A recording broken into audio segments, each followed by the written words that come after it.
প্রিয় দর্শক, আসসালামু আলাইকুম। একই সাথে সাজ্জাদ কাদিরের প্রীতি এবং শুভেচ্ছা নিন। আমি এই মুহূর্তে আপনাদের সামনে কথা বলতে এসেছি। আমরা এখনো আওয়ামী লীগকে নিষিদ্ধ করিনি, এই প্রসঙ্গটি নিয়ে কথা বলবো। আমরা এখনো আওয়ামী লীগকে নিষিদ্ধ করিনি, এই কথাটা কে বলেছেন? অন্তর্বর্তীকালীন সরকারের প্রধান উপদেষ্টা ডক্টর মোহাম্মদ ইউনূস। আপনারা জানেন যে অতি সম্প্রতি ডক্টর মোহাম্মদ ইউনূস যুক্তরাজ্য সফর করেছেন এবং এই সফরের সময় বিবিসিকে দেওয়া এক সাক্ষাৎকারে তিনি দেশের রাজনীতি, সংস্কার, নির্বাচন ও রোহিঙ্গা সমস্যা সহ বিভিন্ন বিষয়ে কথা বলেছেন। যুক্তরাজ্য সফরে গত 12 জুন তিনি ব্রিটিশ রাজা তৃতীয় চার্লস হারমোনি অ্যাওয়ার্ড নিয়েছেন। এই পুরস্কার নিতে যাওয়ার আগে বিবিসির সাংবাদিক রাজিনী বৈদ্যনাথন প্রধান উপদেষ্টা অধ্যাপক ইউনূসের সাক্ষাৎকার গ্রহণ করেন। এই সাক্ষাৎকারে ডক্টর মোহাম্মদ ইউনূসকে রোহিঙ্গা বিষয়ক প্রশ্ন করা হয় এবং আওয়ামী লীগ নিয়ে প্রশ্ন করা হয়। বিবিসির সাংবাদিক জিজ্ঞেস করেন, দেশের অনেক মানুষ এখনো আওয়ামী লীগকে সমর্থন করে। ডক্টর ইউনূস বলেন, তাদের সিদ্ধান্ত নিতে দিন, তারা ভোট দিতে চায় কিনা।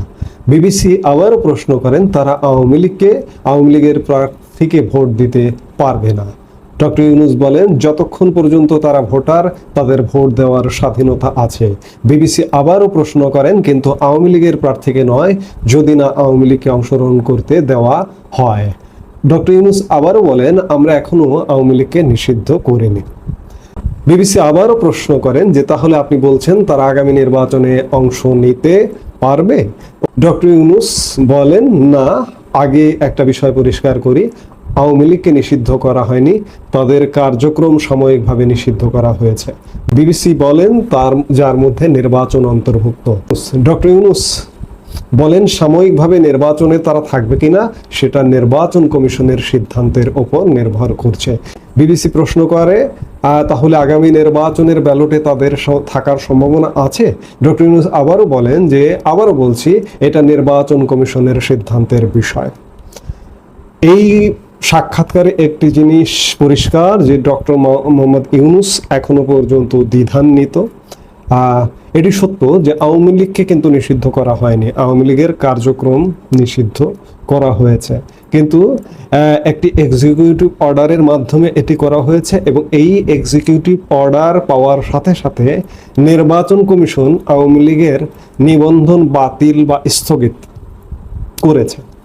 সেক্ষেত্রে খুব সহসায় এই বিদ্যমান ব্যবস্থা যদি থাকে, তাহলে আগামী নির্বাচনে আওয়ামী লীগের অংশগ্রহণটা অনিশ্চিত।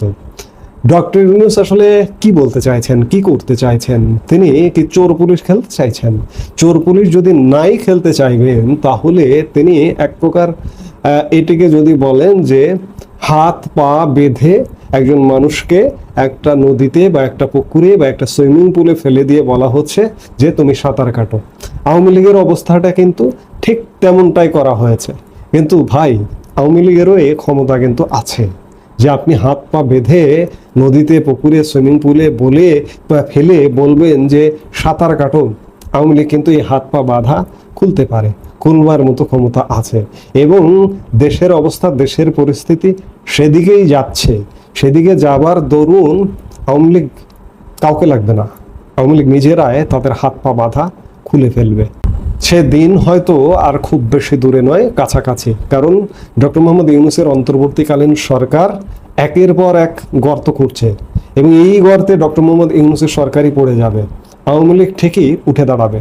আর doctor Mohammad Yunus swimming pool, পুকুর বা নদী তো দূরের কথা, একটা চোরা বালিতে আটকে যাবে, একটা গর্তে পড়ে যাবে।